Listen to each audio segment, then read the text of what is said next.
Hi, it's Stephen again, author of Doors Open When You Knock. Today, this is going to really mess with people.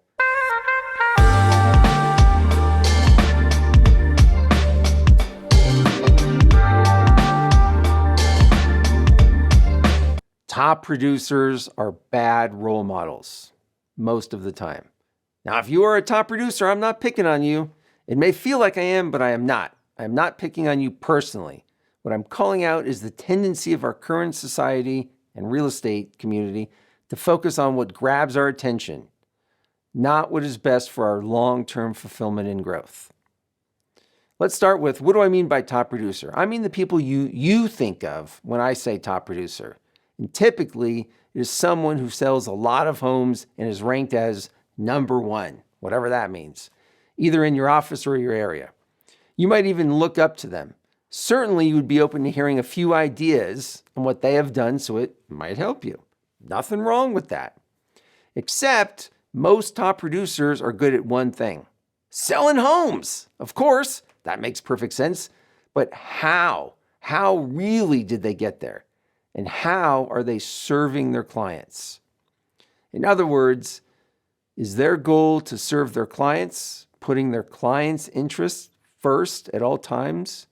Or is their goal to sell as many homes as possible, i.e., to hit their financial goals for the year? I'm asserting that those two things are mutually exclusive, and I know that's a big leap for some people. And I don't have time to go into it here, but for right now, would you just be totally against going with me on that assumption? All right. Most top producers do one thing: do whatever it takes to get the next deal done. They convince, they cajole, they get better at convincing and cajoling, they work hard, and they discount their fee. No other professional works this way. Not attorneys, consultants, accountants, or physicians. The better those professionals get and the more experience they have and the better outcomes they produce, the more they charge. The more they turn away business that doesn't fit their standards. Sure, that's not 100% true, but it is true the majority of the time.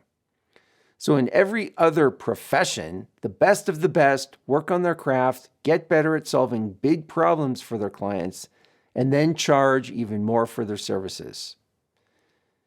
And in real estate, it is almost the exact opposite. The people that sell the most often discount their fee the most. Their business often becomes about their identity and personality. Look at me, I'm number one, see how great I am. Their business then becomes about fulfilling those statements. They have to keep selling to be number one, and that comes at any cost. Somewhere along the way, or maybe always along the way, it became about making sales, not about serving clients. Again, I'm not saying this is true for everyone, but I'm suggesting if you look that this is true more often than not. And did you ever consider that we say top producer, not top professional? Another way to reference a top professional in our industry is trusted advisor. What is a trusted advisor?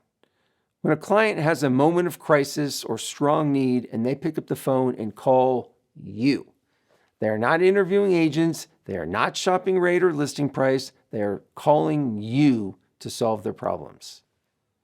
While not every real estate situation is a moment of crisis, I assert the same premise applies. Are they calling you or are they interviewing agents? Do they want someone who puts their interests first at all times?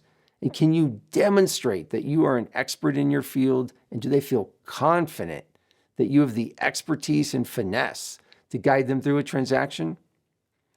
Most of the industries focus on being top producers. I've seen little to any focus on being a trusted advisor. I've seen lots of lip service to being a trusted advisor, but very little commitment and action. Because when push comes to shove, many agents opt for the easy way out. Do whatever it takes to get a deal done and get paid.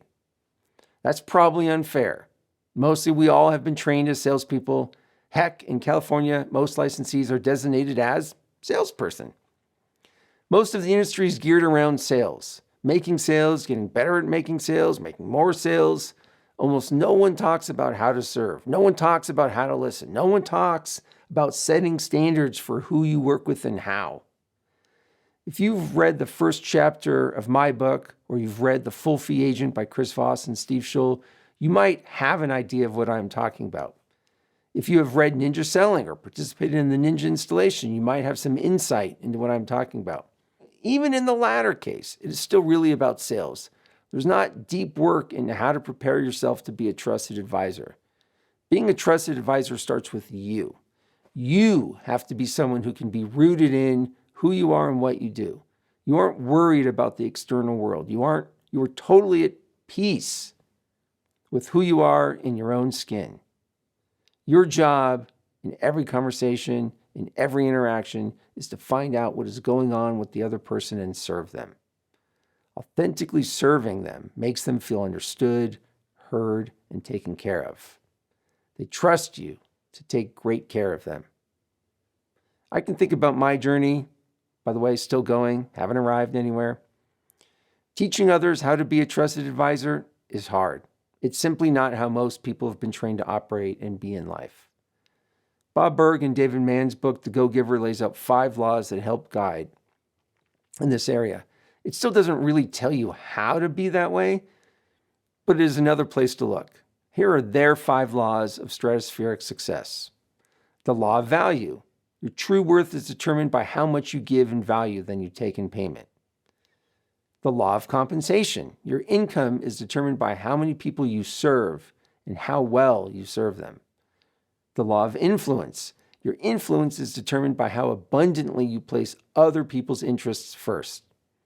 The law of authenticity. The most valuable gift you have is to offer is yourself. The law of receptivity. The key to effective giving is to stay open to receiving. There is no arriving in real estate. I can think of a handful of agents that I consider world-class.